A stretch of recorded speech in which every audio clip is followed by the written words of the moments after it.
Assalamualaikum warahmatullahi wabarakatuh.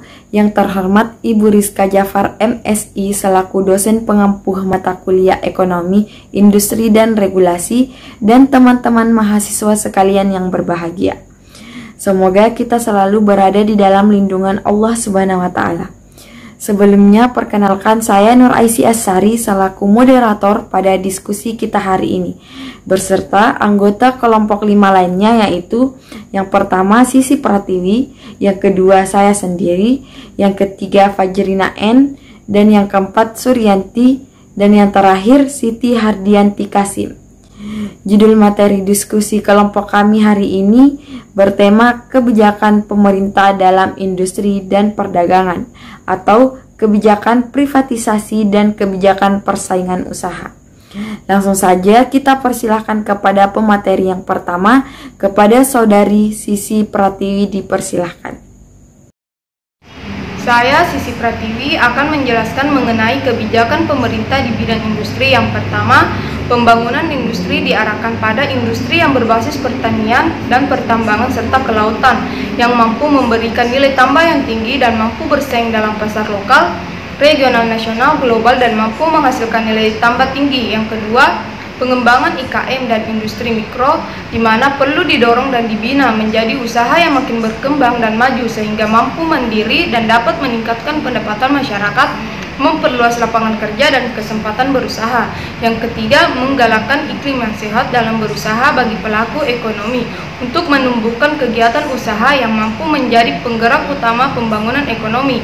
Yang keempat, meningkatkan pertumbuhan usaha kecil informal menjadi pengusaha kecil formal yang tangguh dan mandiri melalui bantuan pembangunan infrastruktur, perizinan, dan bantuan teknis.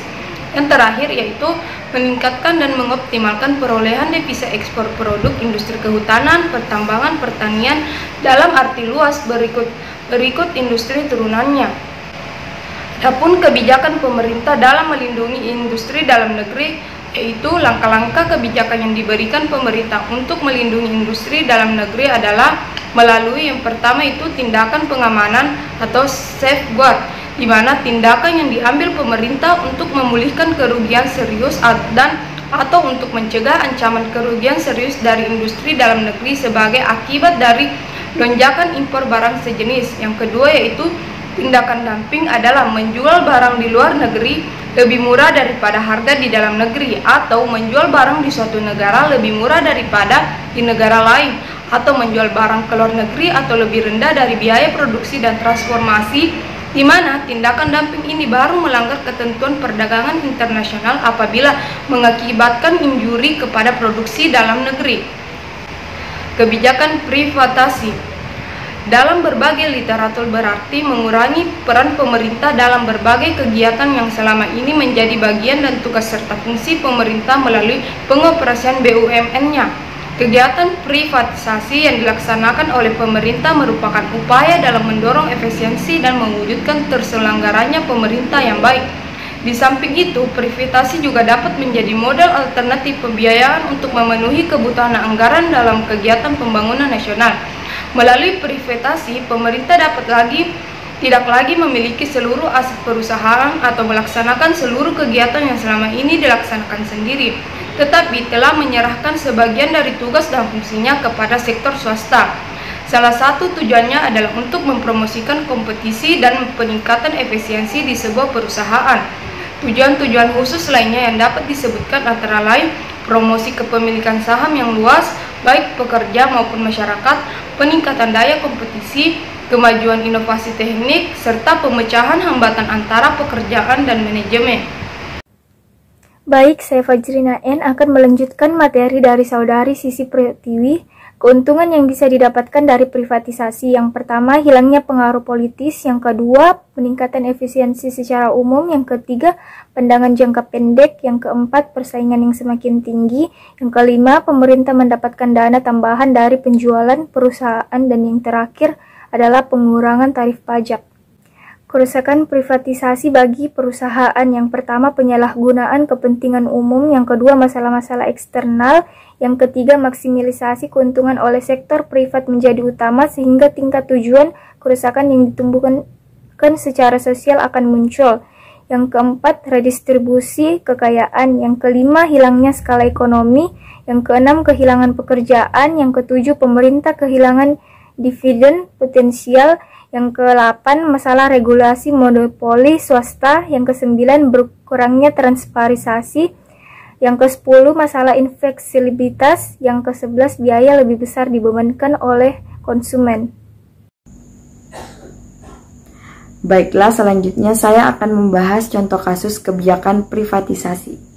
PT Semen Indonesia Persero sebelumnya bernama PT Semen Gresik Persero, yang merupakan perusahaan yang bergerak di bidang industri semen.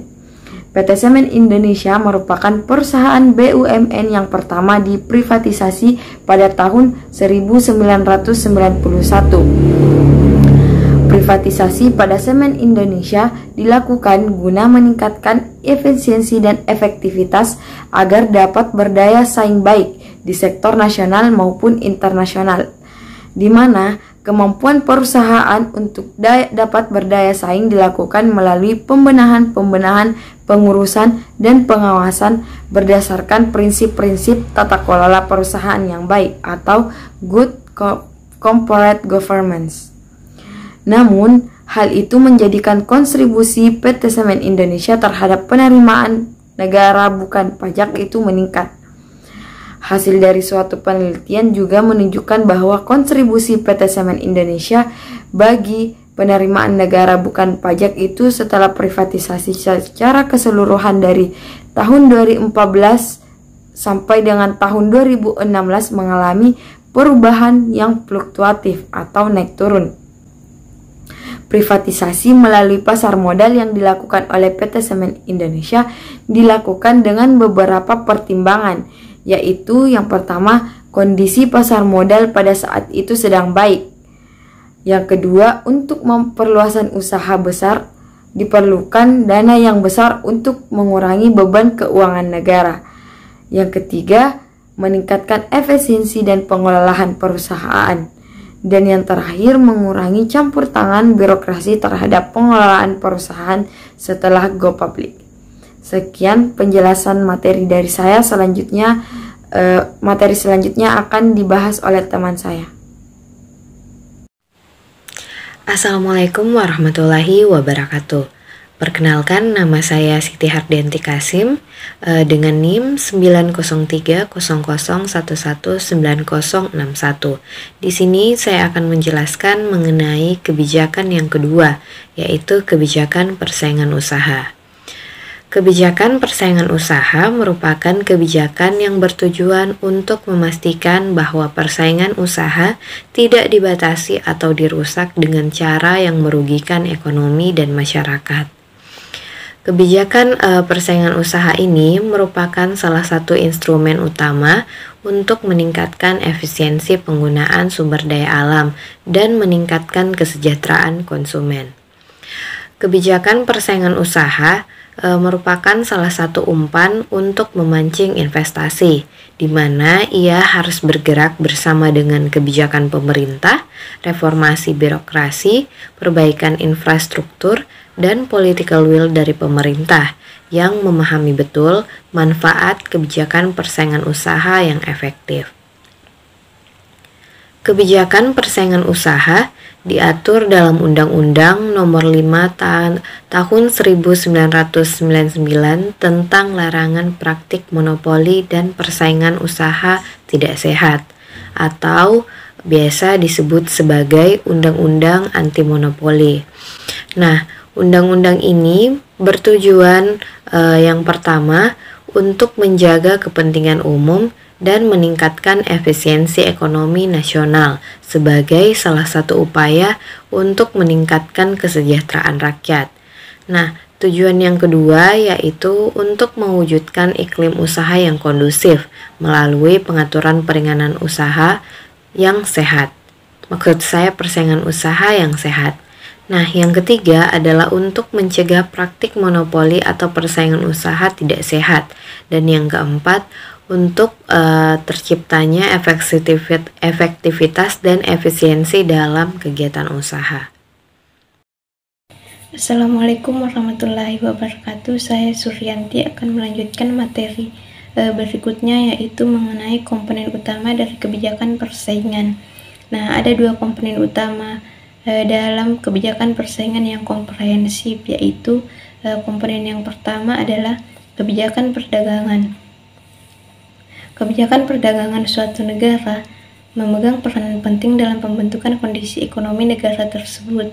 Agar persaingan usaha yang positif dan optimal dapat tercipta, kebijakan perdagangan harus mampu mendorong tumbuhnya perusahaan baru sekaligus menjaga posisi perusahaan yang sudah eksis. Komponen yang kedua adalah keterbukaan sektor industri.